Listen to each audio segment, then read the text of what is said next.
करके परमात्मा के धर्म से जुड़ने वाले पूज्य चारों दादा गुरुदेव श्री के पावन श्री चरणों में हमारे भाव वंदना।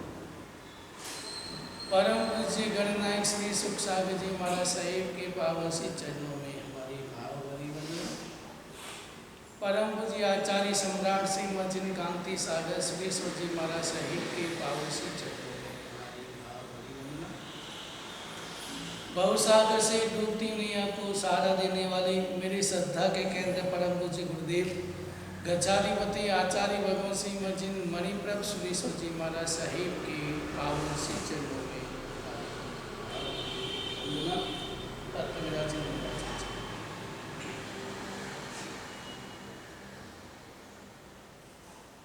नौपद होली का आज पहला दिन। यूँ तो आराधना तत्वोदय की आराधना 12 ही महीने 24 ही घंटे करनी चाहिए, लेकिन ज्ञानी भगवंतों ने देखा कि व्यक्ति संसार में रहता है, संसार के कर्तव्यों का पालन करता है, इसलिए संसार में उलझ जाता है और उन्हें समय ही नहीं मिलता, आत्मा की साधना करने के लिए समय नहीं मिलता। इसलिए ज्ञानी भगवंतों ने कुछ दिन ऐसे मुकर किए, उन दिनों में आत्मा की साधना कर सके। इसलिए शास्त्रकारों ने 6 प्रकार की अध्याय बताई। 3 चातुर्मासिक, 1 पर्युषण की और 2 शाश्वत होली। इन दिनों में व्यक्ति सावक समय निकाल करके आत्मा की साधना कर सकते। जैन धर्म में जो ये आराधना का महत्व बताया, जो तत्वतय की आराधना का महत्व बताया, ऐसा नहीं कि केवल जैन धर्म ही मानता है।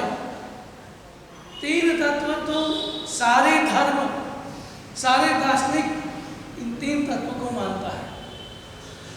3 तत्व कौन से? देव, गुरु और धर्म।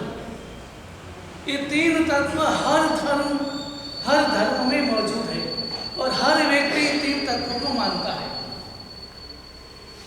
इसलिए इसको तत्वतहि की आराधना कहते हैं। देव जो कृत्यगति हो चुके हैं, गुरु जो कृत्यगति होने का पुरुषार्थ कर रहा है, और धर्म जो कृत्यगति बना सकता है।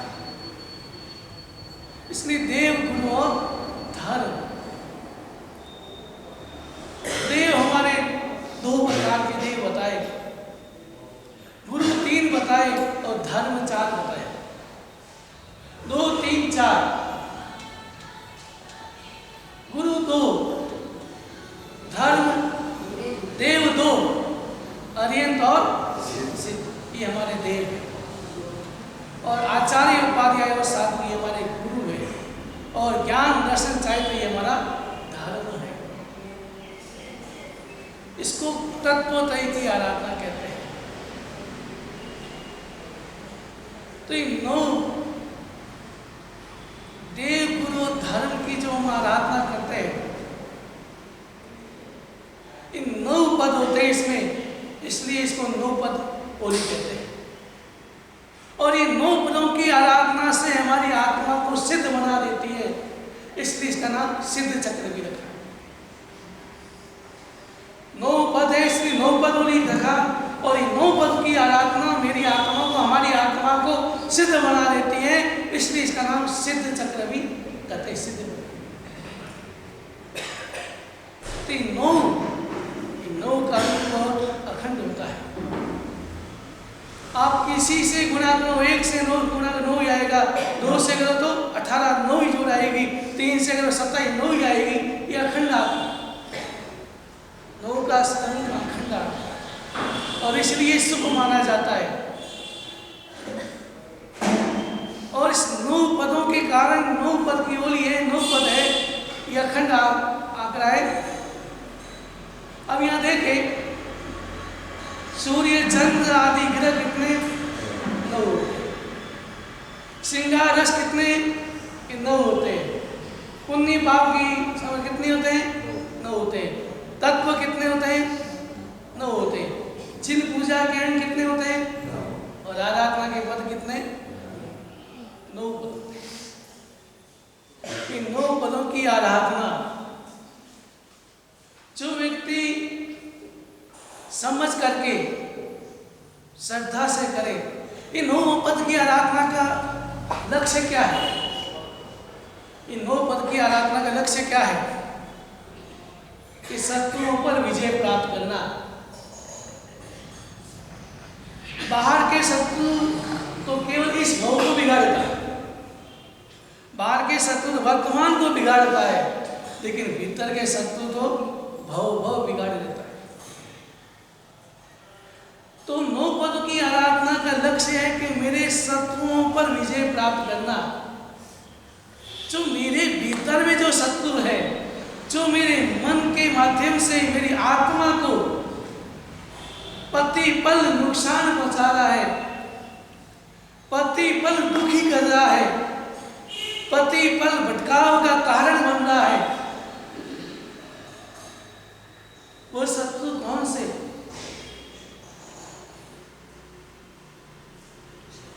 मन, मैंने कल भी पहले कहा था, शरीर कभी स्टोर नहीं करता।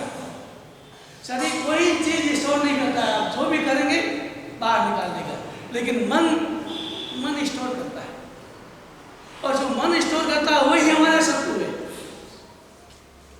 चाहे वो राग का कारण हो, चाहे द्वेष का कारण हो, चाहे क्रोध का हो, चाहे मान का हो, माया का हो, लोभ का, कि जो मन के माध्यम से जो मन स्टोर करता है वही हमारे शत्रु है। और वही शत्रु हमारा वर्तमान भी बिगाड़ता है और हमारा भव बिगाड़ देता है। शरीर में जो गंदगी भरी हुई है वो तो हम देख ही नहीं सकते। जो ऊपर से दिखता है सुंदर, साइंस कहती है हमारे भीतर में ऐसा पदार्थ होता है जो अगर फट जाए पेट तो हम वहां पर खड़े नहीं रह सकते, इतनी भयंकर बदबू आती है। और वही पदार्थ हमारे भोजन में मिलता है और वो पाचन में सक्रिय बनता है और पाचन करके बाहर निकलता है। तो भीतर में तो गंदगी भरी हुई है, भीतर में असंख्य कीड़े भी होते हैं भीतर में। तो भीतर की गंदगी तो हमें दिखाई नहीं देती है, लेकिन जो हमारे भीतर में जो शत्रु है, जो हमारी आत्मा को प्रतिपल नुकसान पहुंचाते हैं, वो हमें दिखाई देते हैं। कैसे? मन के माध्यम से। कोई अनुकूल वातावरण आया, हम सहज रात पैदा होता है भीतर में कि बस ये अच्छा है, ऐसा ही समय मिले, रोज ऐसा ही निकले, वो राग का कारण बनता है। प्रतिकूल स्थिति आई, द्वेष का कारण बनता है। थोड़ा सा कोई प्रतिकूल हुआ तो भीतर में क्रोध भी पैदा हो जाता है। थोड़ा सा कुछ लालच मिला, कुछ ऐसी स्थिति आई तो लोभ का प्रकट हो जाता है और इधर उधर की बातें करके भीतर में दूसरे को नुकसान पहुंचाना, दूसरे को धोखा देना, तो माया भी प्रकट हो जाती है। जो ये हमारे शत्रु है, कहीं भी आपने विचार किया? मैंने एक बार उदाहरण लिया था कि कमरे में व्यक्ति सोने जाए, आराम करने के लिए जाए और उसको सांप नजर आ जाए तो क्या वो सो पाएगा? चैन से सो पाएगा? नहीं सो पाएगा, क्योंकि भय रहता है कहीं सांप डस नहीं दे, कहीं सांप काट नहीं दे, भय रहता है कहीं मेरे को नुकसान नहीं पहुंचाए। लेकिन कभी ये विचार करो कि भीतर में जो सांप पल रहे हैं, मगरमच्छ पल रहे हैं, अजगर पल रहे हैं, भीतर में पुकार मार रहे हैं, तभी उनको निकालने का भाव पैदा हुआ, उनको निकालने का पुरुषार्थ किया। उसको बाहर कैसे निकाले,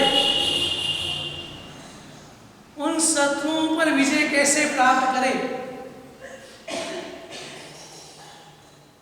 उसके लिए सबसे पहले हमारे मन को हमको वश में करना, मन को साधना होगा। अगर मन सद गया, मन हमारे अनुकूल बन गया, तो फिर बाहर के भीतर के शत्रु भी धीरे धीरे बाहर निकल जाए। क्योंकि मन अगर हट जाए उससे,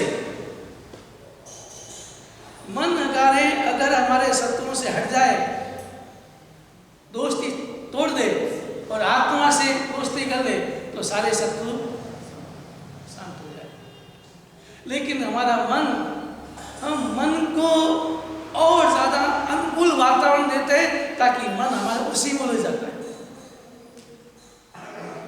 मन को आप अनुकूलता देंगे कि मन को अनुकूलता दे दी, आराम से एसी में सो रहे, आराम से मन को आराम मिल जाए, अच्छा सा भोजन करे, आराम से मन को मिल जाए, तरह तरह के वातावरण देख रहे, टीवी सीरियल देख रहे, संसार के वातावरण मन के आगे खड़े करते हैं। हमारा माइनस पॉइंट यही है, हम मन के आगे संसार का वातावरण निर्मित करते हैं और मन को तो संसार का वातावरण ही अच्छा लगता है। मन को तो वही भोग विलास ही अच्छा लगता है, फिर भी हम उसके आगे वही वातावरण दिखाई देते, दिखाते, उसी वातावरण में हम प्रवेश कराते हैं। आप देखिए, हम टीवी देखते हैं, टीवी में संसार का वातावरण, राग का वातावरण, और मन को वही स्थिति, आप मन को वही अनुकूल वातावरण दे रहे और मन ज्यादा और ज्यादा उसमें लगता है, और फिर ज्यादा थोड़ी सी प्रतिकूलता आती है, मन में कसाय पैदा हो जाता है, क्रोध पैदा हो जाता है, और जैसा जैसा वातावरण मिलता है उस आधार में क्रोध, मान, माया, लोभ, राग, द्वेष, ये सब जो हम 18 पाप स्थानों का सेवन करते हैं, किसके कारण करते हैं? मन के कारण।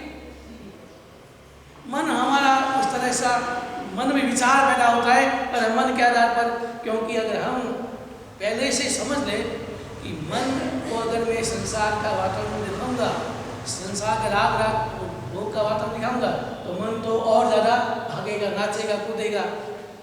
उनको मैं आत्मा से कैसे जोड़ूं?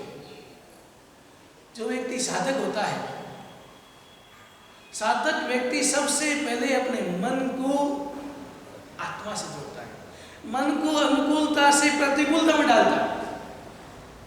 आप देखिए, भगवान महावीर का जीवन देखें, जब गर्मी, भयंकर गर्मी होती तो धूप में जाके खड़े हो जाते, अनुकूलता से प्रतिकूलता में चलते।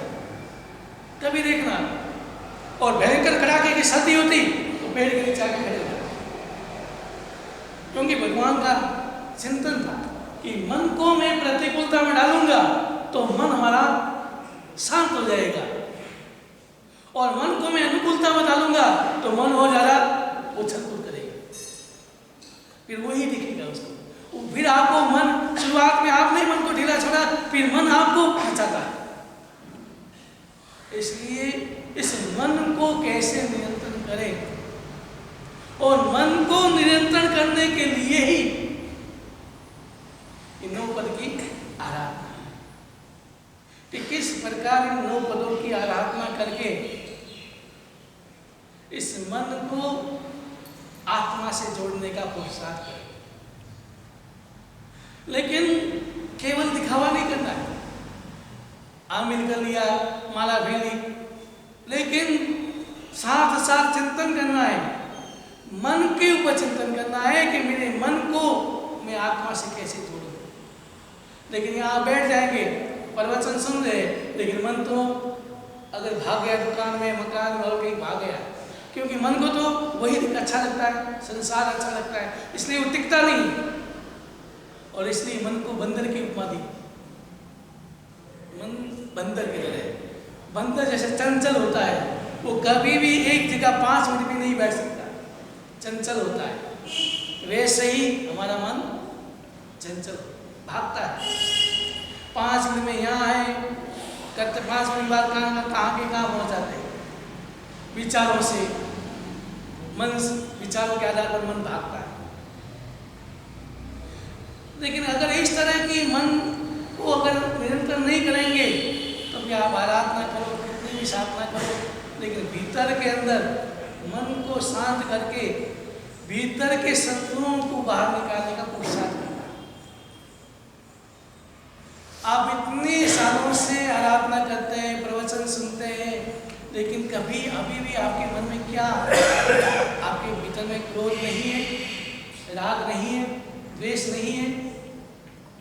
तो आपने सुनने का काम किया, लेकिन मन आपको सुनने नहीं दिया। आप सुनने के लिए आते हैं, लेकिन मन सोचता है कि अगर सुन लिया तो फिर मेरी उछल कूद शांत हो जाएगी, मेरी उछल कूद नहीं होगी मेरी, इसलिए मन सुन नहीं दे देता है और मन भागता है। मंदिर की समाधि और मन की गति, मन की इतनी गति है, इसकी गति क्या कि सारी गतियां फैल, एरोप्लेन हो चाहे कोई हो वो भी फैल हो जाता है। हेलीकॉप्टर वो क्या कहते हैं, वो जाता है चंद्रमा के वहां जाता है, वो भी उनकी स्पीड भी मन के आगे फैल। मन की इतनी गति, तीव्र गति होती है। अब मैं आग बंद किया, सोचा जहां मैं देखा हुआ मुझे, जहां मैं गया नहीं हूं वो नहीं नजर आता, जहां मैं गया हूं आग बंद किया पहुंच गया वहां 2 मिनट 1 सेकंड भी नहीं। तो मन की गति तीव्र है, लेकिन इस मन को सबसे पहले उसको स्थिर करना है, नियंत्रण करना है, शांत करना है। और शांत करने के लिए सबसे पहले आप मन को ढीला छोड़ो, ढीला छोड़ो। जहाँ भागना है भागने, जाना है जाने दो, साक्षी भाव एकदम ढीला छोड़ो। और ढीला छोड़ दिया, धीरे धीरे धीरे धीरे धीरे मन धीरे धीरे अपना शांत हो जाएगा। इसलिए कभी भी आप जाप करो, कुछ भी करो, आराधना करो, कुछ भी जाप करना हो, कुछ भी करना हो, तो सबसे पहले एक प्रयोग करो, एक कोई बिंदी लगा दो दीवार पर या कहीं भी, और उसको 5 मिनट तक देखते रहो। और अपनी नजर यहाँ तक नाक से काटी उसका अग्रभाग होनी चाहिए, ऐसे अग्रभाग में। काउसा करें तो हमारा इंतजार तो यही है, लेकिन हम वहाँ काउसा करते आँखें पूरी बंद कर देते, आइए करते हैं। अगर आप काउसा नासिका के ऊपर आ जाए नजर यहाँ तक, तो मन अपना धीरे धीरे शांत हो जाए, लेकिन रहता नहीं है। 5 एक बार आप करेंगे अटपटा लगेगा, लेकिन धीरे धीरे अगर स्वभाव पड़ गया, एकदम अग्रभाग आ जाएगी, तो वो धीरे धीरे स्थिर हो और उस बिंदु को देखना। 5 मिनट अगर उसको ही देखते रहे देखते रहे देखते रहे देखते रहे, तो मन अपना आप धीरे धीरे शांत हो जाएगा। और फिर अगर आप आराधना करो, जाप करो। लेकिन मन को नियंत्रण करने के लिए बड़े बड़े ऋषि मुनि भी हार गए, साधु संत भी। आपका मन है वैसा हमारा मन है, कोई हमको ही अभी केवल ज्ञान वाले भगवान तो बने नहीं। इसलिए पुराने जमाने में साधु साध्वी जंगल में रहते थे, बगीचों में रहते थे, और साधक लोग जाते थे। और अभी वर्तमान में आप साधुओं को शहरों में लाके बीचों में बैठा देते हैं, और संसार में आ गई फिल्मी की चल रही है, कहाँ चल रहा है, कहीं कहाँ चल रहा है। मन है, मन को चढ़ाना चढ़ना बड़ा मुश्किल है, गिरना तो आसान। इसलिए इस मन को हम कैसे नियंत्रण करते हैं, कैसा भी वातावरण होता है, चाहे हमारा चौमासा कलकत्ता हो, मुंबई हो, दिल्ली हो, कहीं भी हो, हमें रहना कहाँ है, कोई धर्मशाला, ठीक है, गोची के लिए हम कोई काम से बाहर के। बाकी कहीं युवक कहते हैं महाराज जी, दीक्षा लेना सबसे कठिन बात यही है कि उन 4 दीवारों में मन लगाना। आप अगर 1-2 दिन पोषण करते रहो, कैसा लगता है? अब राजू जी ने 8 उपवास किए, 8 पोषण किए, कैसा लगा? ऐसा लगता है कि जल्दी से दिन पूरे हो, जल्दी से ऐसा लगे जैसे कोई कैद में आ गए। लेकिन जो व्यक्ति जिसका मन धर्म में श्रद्धावान हो गया, जिसके भीतर में श्रद्धा जागृत हो गई, उसको तो नाटकों में भी आनंद आता है, आनंद का अनुभव करता है। और जब बाजाना होता है तब मन में आता है कि वापस मुझे संसार में जाना पड़ा। और सुख सागर महाराज ने यही किया, पोषण किया, वही समझ का अब बांधना है, मन भाव बदल गया कि नहीं मुझे घर नहीं जाना है, संसार में नहीं जाना है। और उसी दिन 5 दिन की दीक्षा ली। लेकिन मैंने सोचा किसी की भाव आप पोषण किए 3-4 जने, मैंने सोचा कि भाव आ जाए और नहीं जाए और कहीं महाराज जी मुझे दीक्षा दे दो। मैंने कल्पना की थी, लेकिन कोई ऐसा हुआ नहीं, क्योंकि मन आपका अभी तो नियंत्रण नहीं हुआ है। मन ज़्यादा जल्दी चलो, बस जल्दी भागो, संसार में जाओ, भगवान में जाओ, ऐसा आराम करो। तो मन को नियंत्रण करने के लिए इन 9 पद की आराधना है। अब 9 पदों में सबसे पहला पद है अरिहंत पद। आज हम अरिहंत पद की आराधना करेंगे।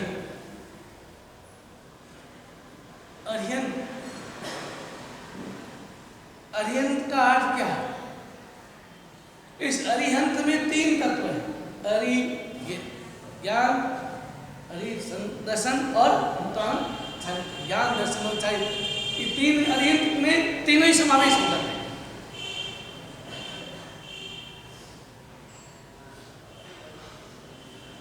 यहाँ तो पर्यूषण मनाते हैं।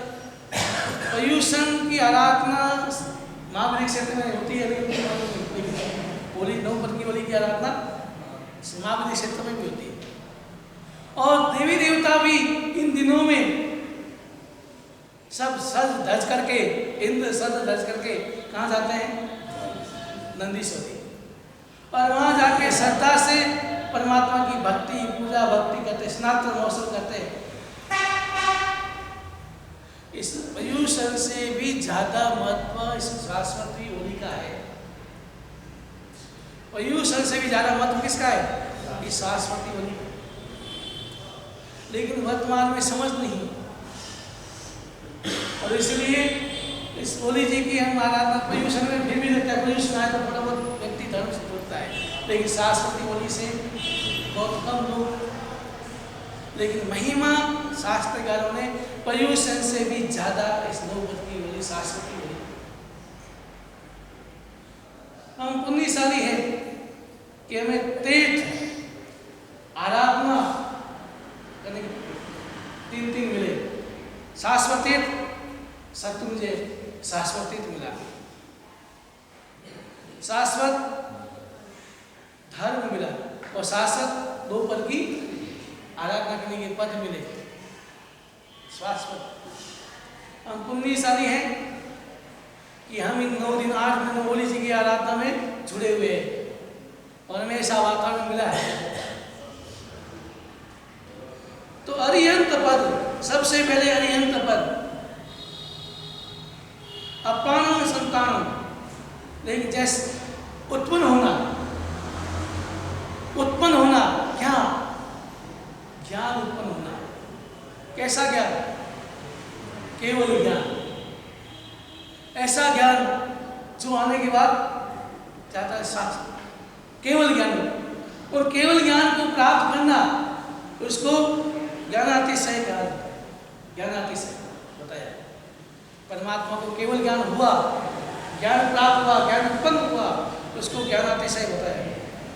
और बाद में देवी देवताओं ने समोषण की रचना की, और लाखों करोड़ों देवी देवता परमात्मा की सेवा में हाजिर हुए, सेवा में, उसको पूज्यातिशय कहा।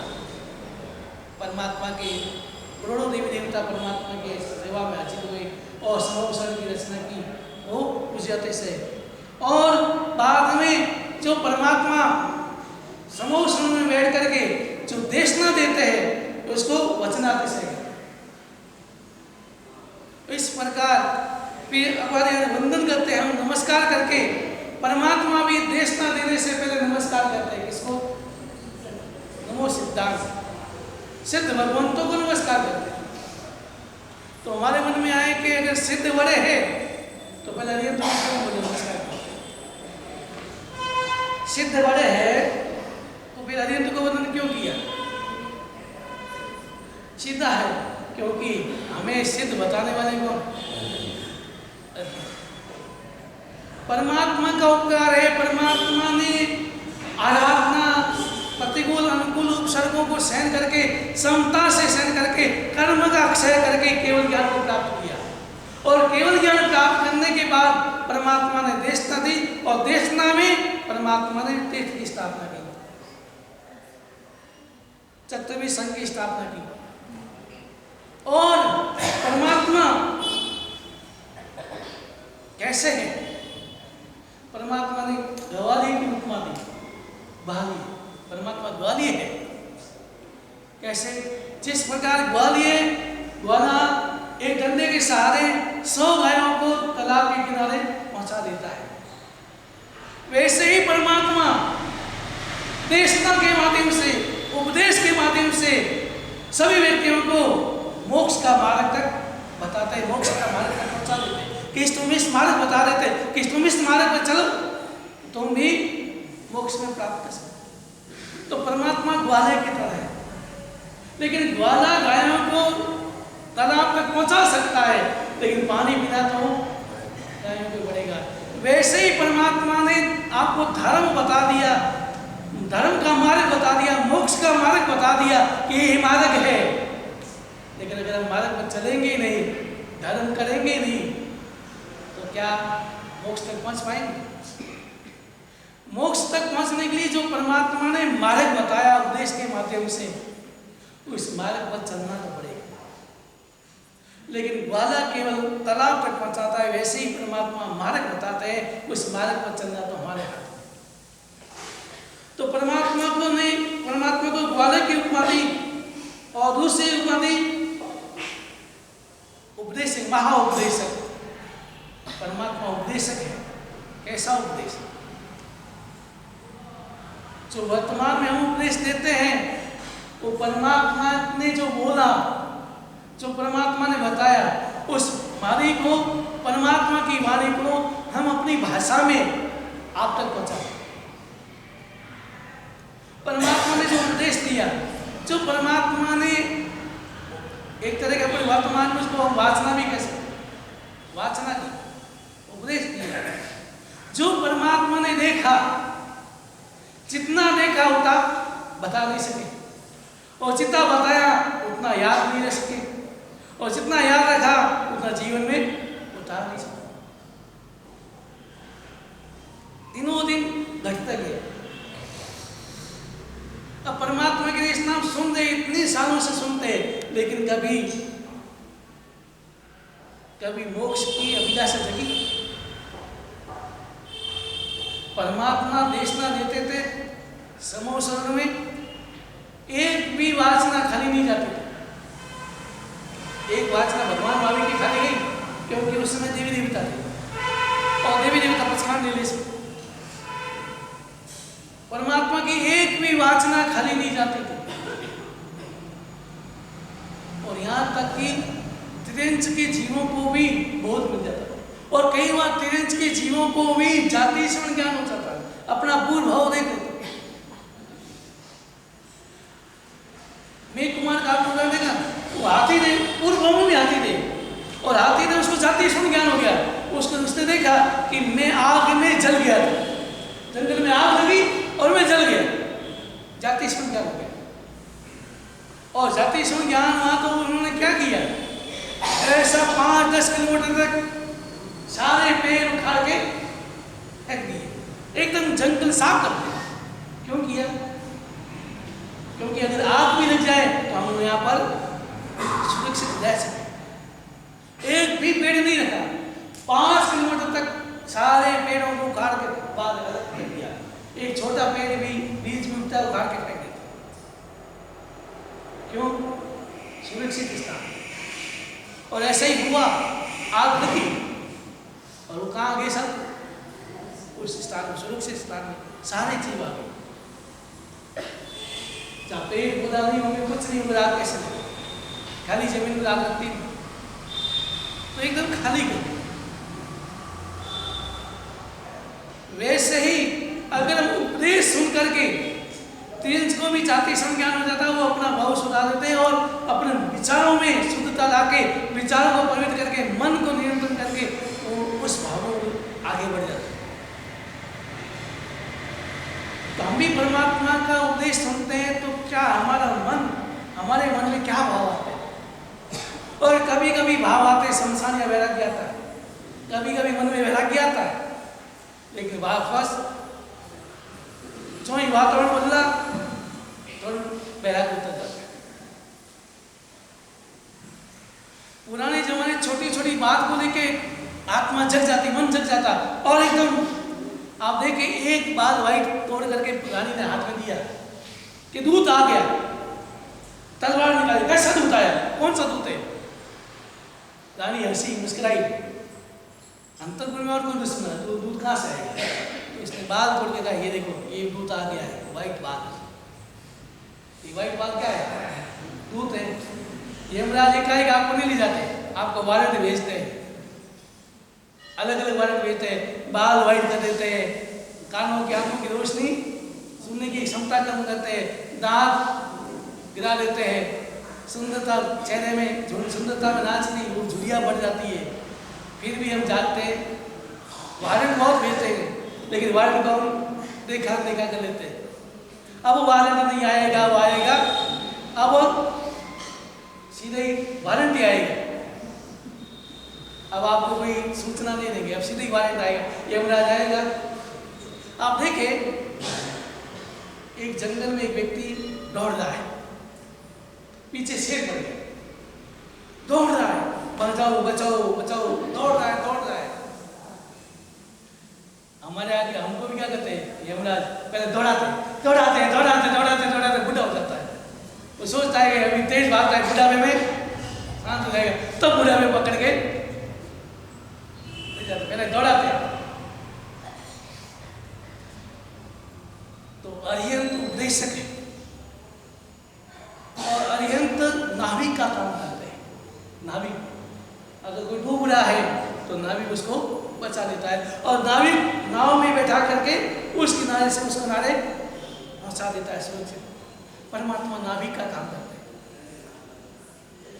लेकिन उस जहाज में बैठना तो पड़ेगा। बिना बैठे तो आप किनारे पर खड़े रहेंगे, उस किनारे पहुंच नहीं सकते, समुद्र पार नहीं कर सकते, नाव में बैठना होगा। वो नाव कौन सी है? अगर जल्दी किनारे पहुंचना है तो इस नाव में बैठो, ये नाव बताई परमात्मा की, इस नाव में बैठो तुम पार हो जाओ, मैं तुझे पार पहुंचा दूंगा।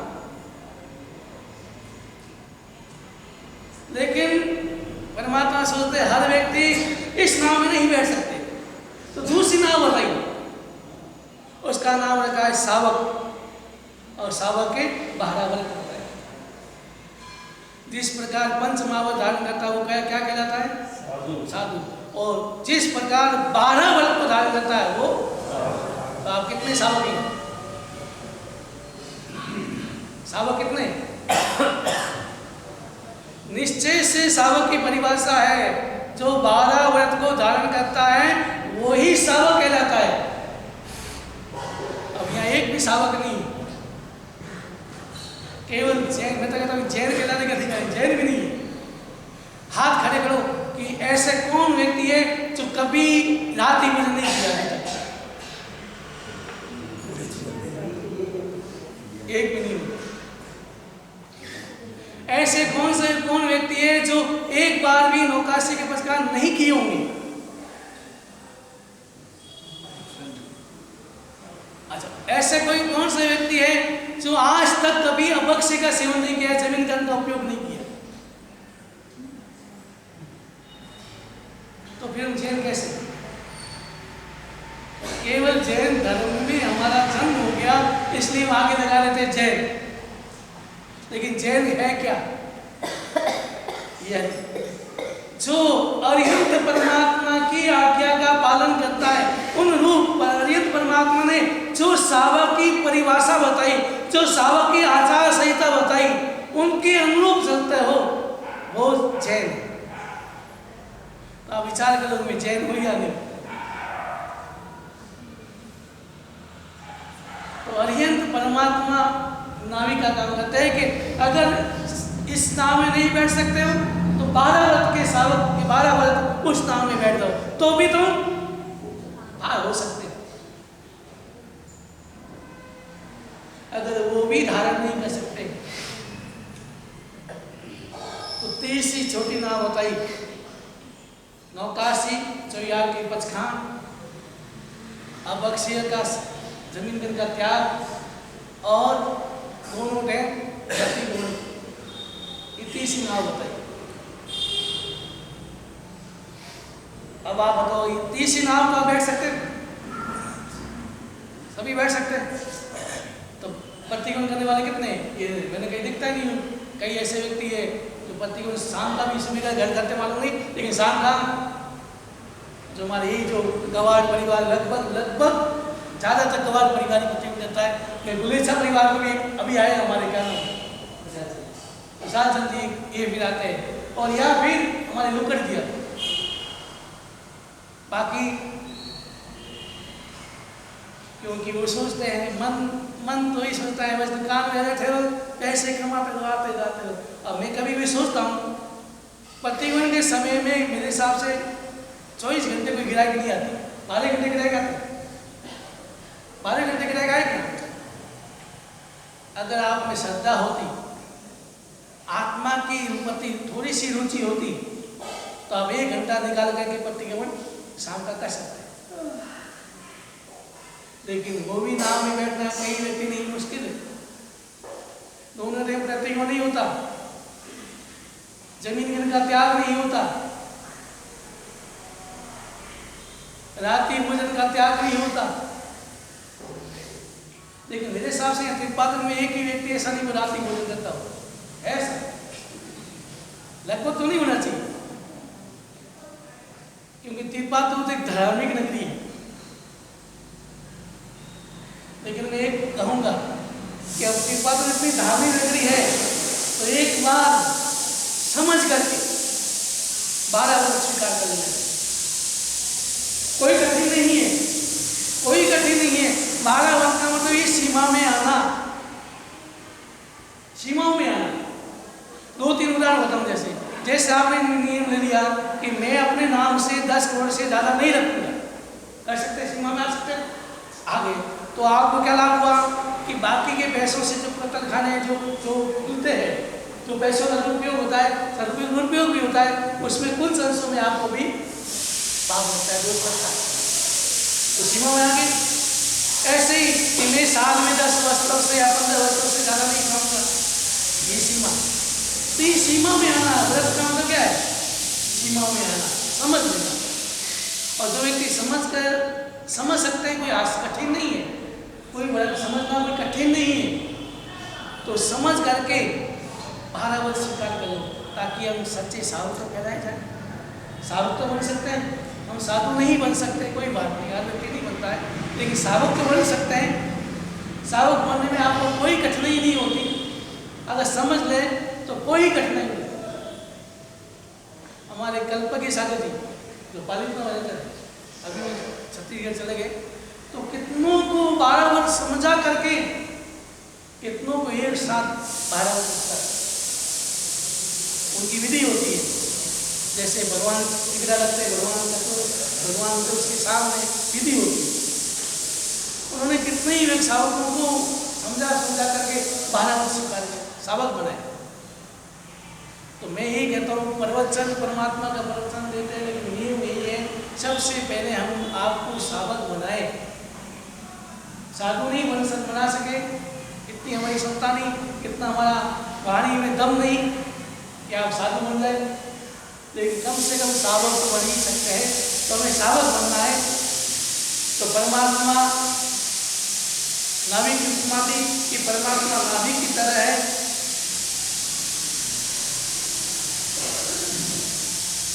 और ये परमात्मा पुण्य के भंडार है, और ये परमात्मा का पुण्य के भंडार माने जाते हैं।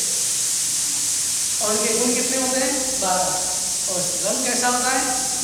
सफेद।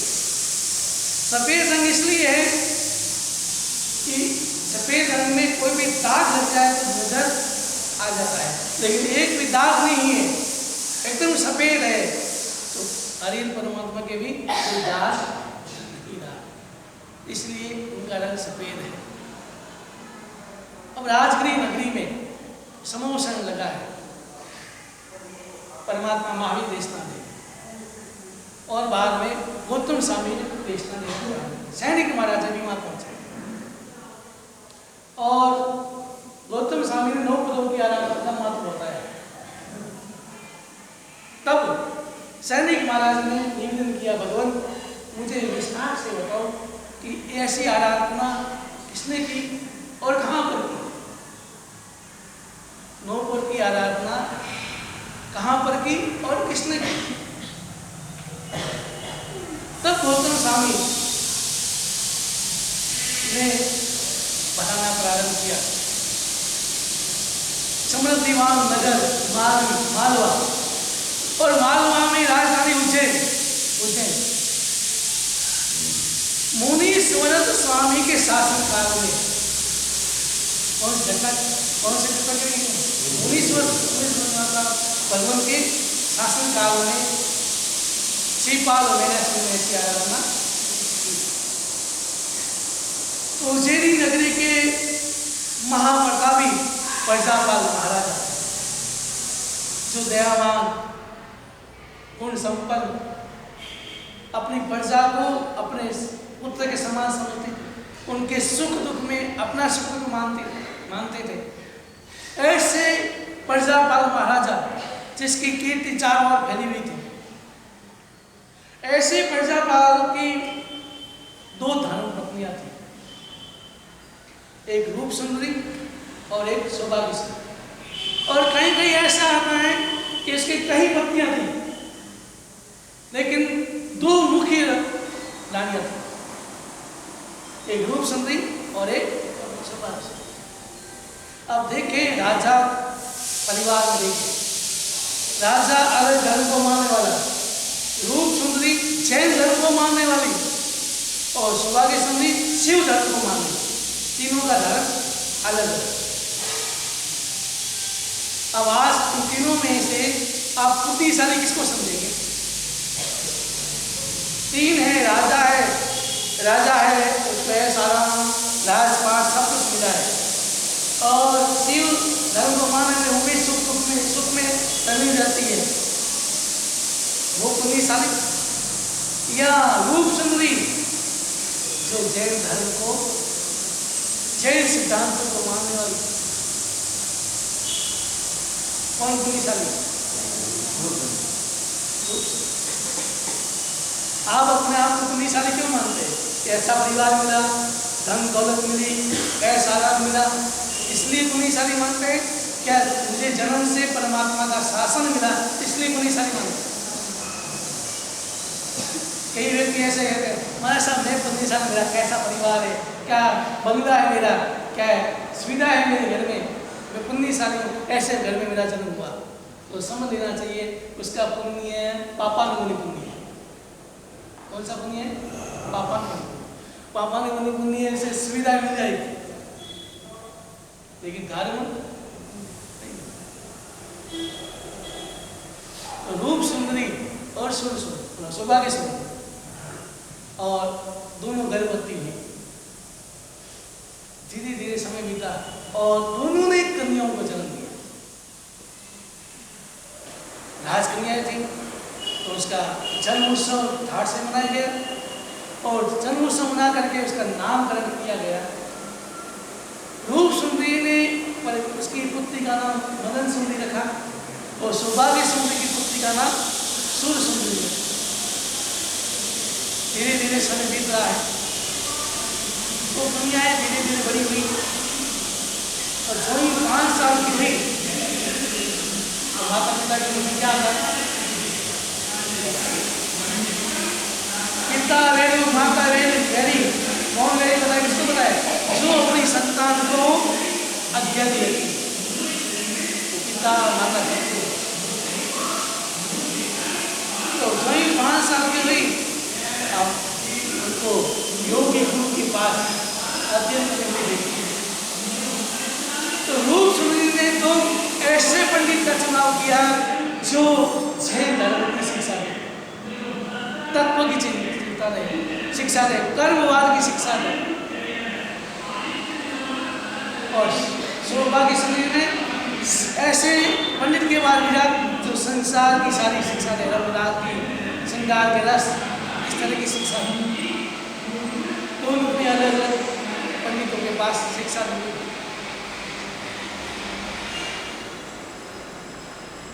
अभी वर्तमान में हमारे पास सब कुछ है, लेकिन शिक्षा के साधन नहीं। कैसी शिक्षा? कि संस्कार युक्त शिक्षा। इसलिए वर्तमान में मंदिर जितनी जरूरत नहीं है उतनी तपोवन की जरूरत है। जितनी ज्यादा तपोवन होंगे अपने, उस तपोवन में व्यवहारिक शिक्षा के साथ साथ धर्म की शिक्षा भी, संस्कार की शिक्षा दे सकते।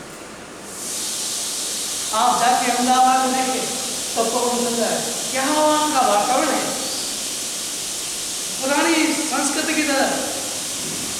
क्या उनको शिक्षा दी जाती? क्या उनको अपने पांवों पर खड़े किया जाता?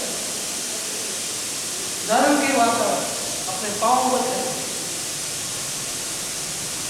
ऐसे वर्तमान में तपोवन की आवश्यकता है। व्यवहारिक शिक्षा भी हो, क्योंकि व्यवहारिक शिक्षा के बिना हम चल नहीं सकते, रह नहीं सकते।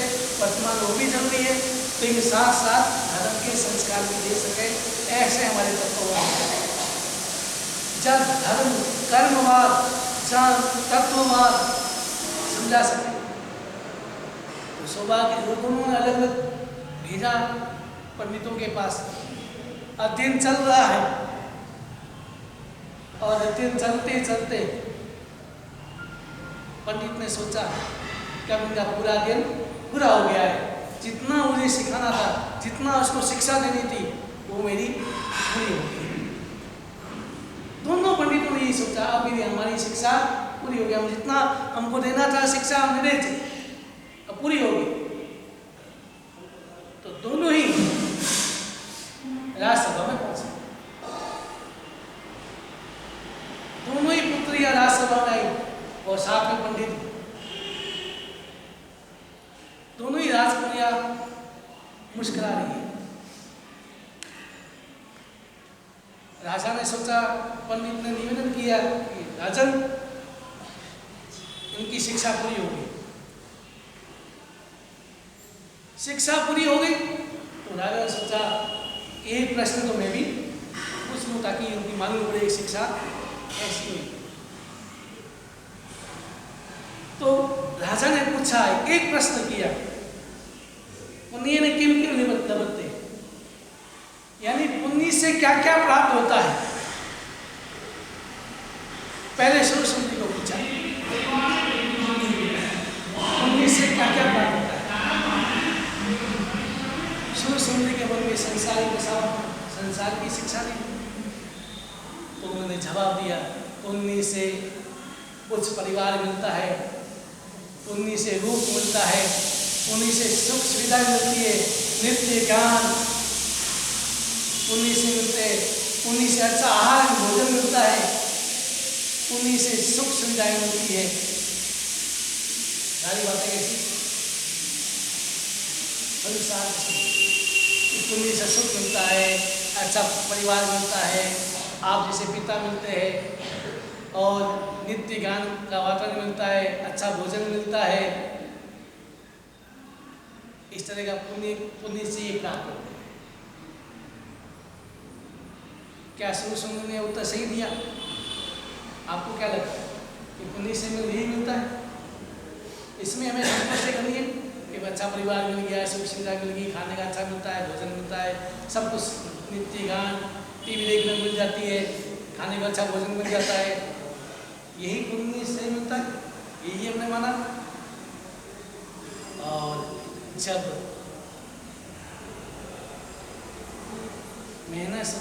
मदन सुंदरी को पूछा, इसका नाम मदन सुंदरी कहते, कोई मैना सुंदरी भी कहते। मैना सुंदरी ने, मदन सुंदरी ने जवाब दिया कि पुण्य से शील मिलता है, पुण्य से धर्म मिलता है, पुण्य से ऐसी धर्म सभा मिलती है, पुण्य से परमात्मा की भक्ति पूजा मिलती है, पुण्य से ऐसे पंच महावतधारी गुरु मिलते हैं।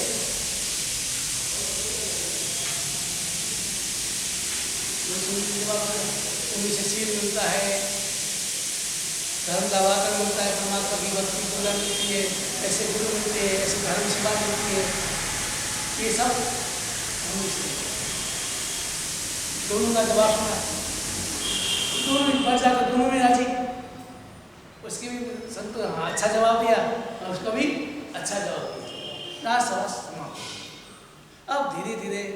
राजकुमारियाँ बड़ी हो गई। अब जब बड़ी हुई 15-16 साल की होगी तो माता पिता को क्या चिंता होती है कि इसकी शादी हो जाए, कुछ अच्छे व्यक्ति के साथ इसका संबंध हो जाए। आज सामने हर व्यक्ति अच्छा ही सोचता है, माता पिता यही सोचते हैं, लेकिन वर्तमान में माता पिता के हाथ में नहीं जाता।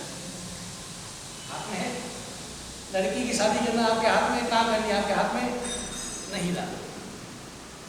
लेकिन पुराने जमाने में माता पिता के हाथ में होता था। माता पिता जहाँ करते थे वहीं लड़की को जाना पड़ता था और स्वीकार करते।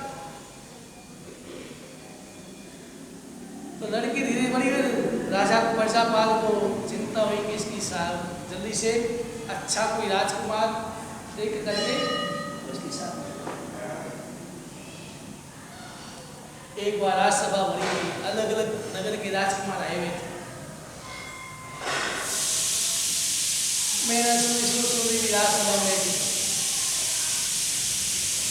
और राजा ने प्रश्न किया और सुंदरी की नजर एक राजकुमार के ऊपर टिक गई और देखते ही अपना मन हार लिया, उनको अपने मन में बसा दिया और नजर उसकी भी नजर इस पर पड़ी और उसकी नजर इस पर पड़ी। दोनों ही आपस में देखिए मन हार गए। अब आगे क्या होता है वो सब कल बैठकर बताया जाएगा। आज का समय पूरा हो गया। मैं सोचता हूँ कि कहानी तो आपकी सुनी हुई है, लेकिन थोड़ी इस तरह व्याख्या अरिहंत की व्याख्या समझ आए तो अच्छा है। कोशिश करूँगा कहानी पूरी करूँगा, ऐसा नहीं छोड़ूंगा, पूरी करूँगा। लेकिन हमें समझना है आखिर ही नौपद है क्या। पचखान उपवास वाले आज के 16 उपवास, 16 उपवास के पचखान सूर्य हो गए अपने दिन के अवस्था में घाई से वर्ण तक संसार बड़ी ठावे कर माता के सब समय होता है पाणान कोशी साठ से मुक्ति करना तक संसार का चल करने सामने सोमन सब समय होता है पाणस तले में वाले ना चले बोलना सचित ना। हां बोस नहीं बोलो जी ने साहब